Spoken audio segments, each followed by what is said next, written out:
You ever notice how history sometimes does this thing where huge world-changing events all seem to happen at once? Well, take the year 1871. In that one single year, two of Europe's biggest players, Germany and Italy, just appeared on the map. You gotta wonder, was that just a wild coincidence, or was something much bigger going on here? So it's this really fascinating puzzle, right? If you looked at a map in the early 1800s, Germany and Italy weren't really countries. They were just, geographic expressions, a messy patchwork of little kingdoms and territories ruled by other people. So how in the world did they both explode onto the scene as powerful, unified nations in the exact same year? Okay, so to get our heads around this, we need to rewind the clock a bit. After Napoleon was finally defeated, the big powers in Europe got together and tried to put the continent back together again. The problem was, what they ended up with was a continent of pieces, especially right there in the middle. I mean, it's almost impossible to picture the fragmentation today. Where Germany is now, there was this loose thing called the German Confederation.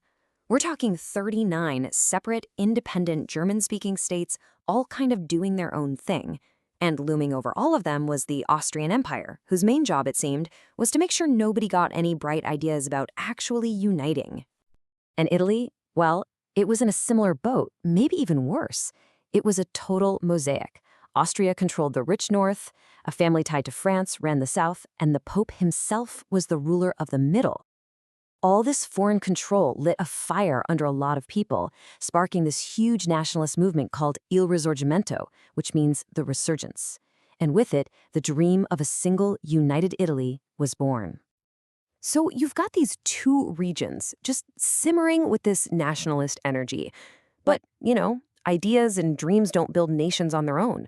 You need leaders. You need some seriously cunning and powerful people to actually make it happen. So let's meet the two guys who were the architects of all this. In Prussia, which was the strongest of all the German states, you had Otto von Bismarck. And this quote, it tells you everything you need to know about the man. He had zero patience for debates or voting. For Bismarck, Germany wasn't going to be created in a parliament. Oh, no. It was going to be forged with iron, that's industrial power, and with blood, and that means war. Bismarck was the absolute master of a concept you've got to understand, realpolitik. Basically, it means politics based on what's practical and what's good for your country, not on what's moral or idealistic.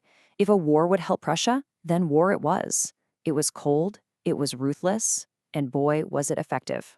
So if Bismarck was the tough guy realist who used brute force, his Italian counterpart, Count Cavour, was the smooth diplomat.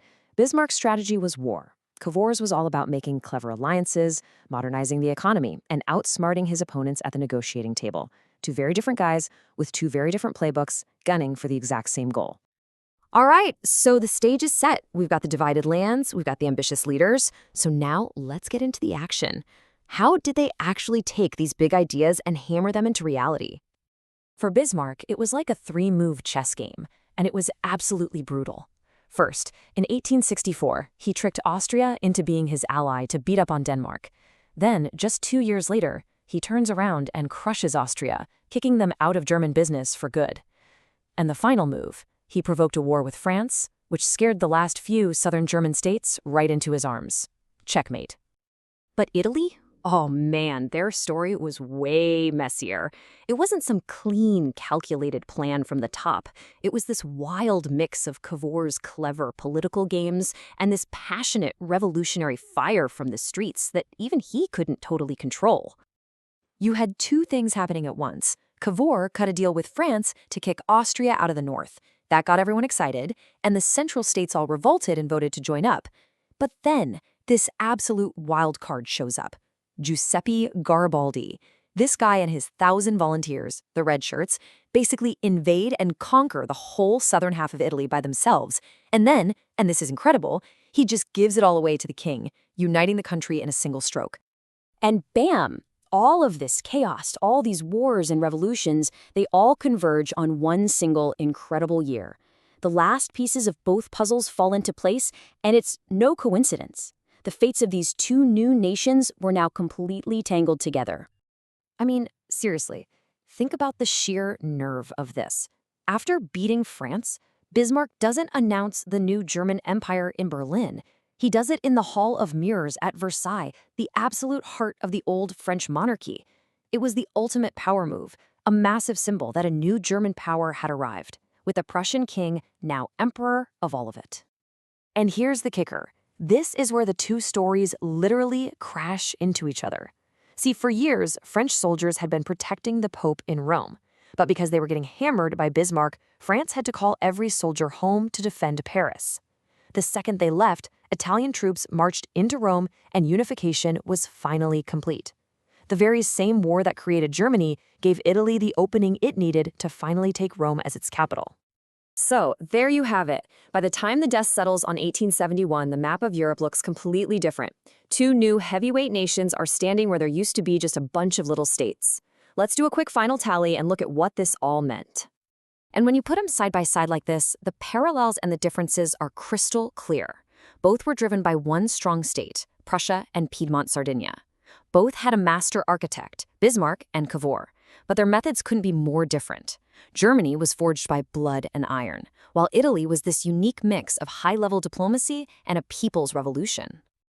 And look, the fallout from this was huge. We're talking about a political earthquake. The old balance of power that had kept Europe kind of stable for decades, it was gone, shattered. Suddenly you have this massive, industrial, military giant in Germany, smack in the middle of the continent, and an ambitious new Italy in the Mediterranean. This created a whole new set of rivalries that would basically define the next 50 years. And that leaves us with one last, kind of chilling thought. These nations were born in the fire of aggressive nationalism and military conquest. So you have to ask yourself, when we look at the birth of Germany and Italy in 1871, are we also watching the seeds being planted for the terrible, massive wars of the 20th century? It's a question that really shows how much that single year completely changed the world.